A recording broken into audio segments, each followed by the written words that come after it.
You ask Tiger to solve. This deals with linear equations with one unknown. The final result is a equals -1/2. Let's solve it step by step. Group all constants on the right side of the equation. Subtract 3 from both sides. Simplify the arithmetic.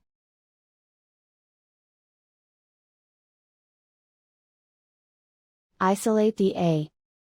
Divide both sides by 6. Simplify the fraction. Find the greatest common factor of the numerator and denominator. Factor out and cancel the greatest common factor. And so the final result is a equals -1/2.